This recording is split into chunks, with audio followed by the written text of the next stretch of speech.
Is a concept note the same as a research proposal? Because most students confuse the two, and I don't blame them. They sound familiar and they're both about a research project, but they're actually very different. And if you send your supervisor the wrong one, trust me, they will send you straight back to the drawing board. In this video, I'm going to clear up the confusion once and for all by detailing clearly the differences between a concept note and a research proposal. By the end of this video, you will know which one to write, when to write it, and why it matters. My name is Lerato Kanomsa of All Things Academia, where we explore and explain all things in the academic world. Let's start with a concept note. Think of a concept note as a pitch. Very short and straight to the point. This is usually 2 to 5 pages. And its purpose is just to say, here is my idea, here's why it matters, and here is how I might study it. So a concept note usually includes the following: a title, a bit of background, a problem statement, your objectives, a short methodology, and maybe expected outcomes. And that's it. That's really it. It's like telling your supervisor, here's what I'm planning to do. Do you think it makes sense? A research proposal, on the other hand, is a whole different story. This is not a pitch. It is the whole blueprint of your study. They are usually longer and more detailed. One can take from 15 to 25 pages and even 30 plus pages.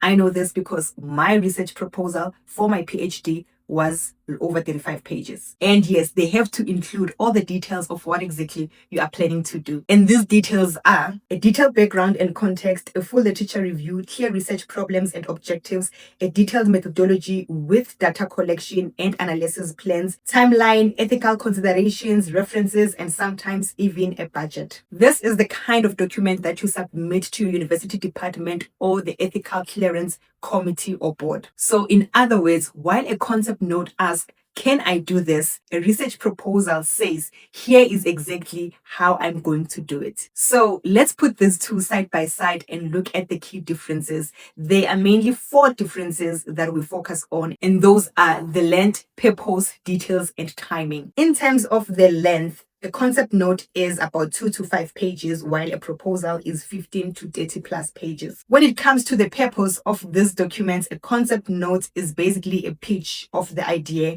and a proposal is to secure approval from the ethical committee. The timing of when you produce this document, the concept note will be early on within the early stages of your research, when you are still talking to your supervisor on what exactly you are planning to do, whereas a proposal will come later on once your ideas are refined and you've got a topic and research questions that you are asking. Moving to the details that you include in each of these documents, the concept note is basically a summary, what you're planning to do briefly and how you are planning to do it, while a research proposal is a full detailed plan. Think of it like building a house. A concept note is like the sketch that you're going to show your architect. The research proposal is the full construction plan with measurements and all the details for that building. So how do you know which one you need?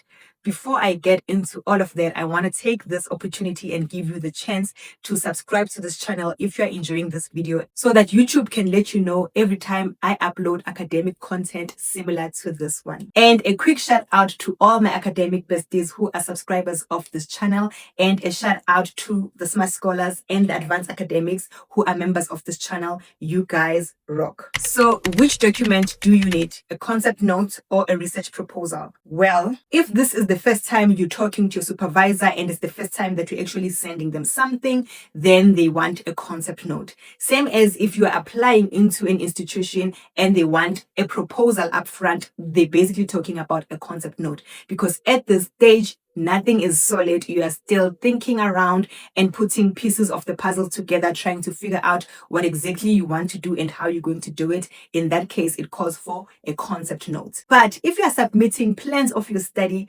to your university department or the ethical approval board, then at this stage you need a proposal, because they want to see a full picture and a detailed picture before they give you the green light to go ahead with that study. So the concept note at the early stages when you're talking to your supervisor is just to see if your plans are feasible before you go too far. While the research proposal with the ethical committee or board, they are there to make sure that your study is not harmful, that your study holds and that your study is executable. The catch here is that most of the times you will need both these documents.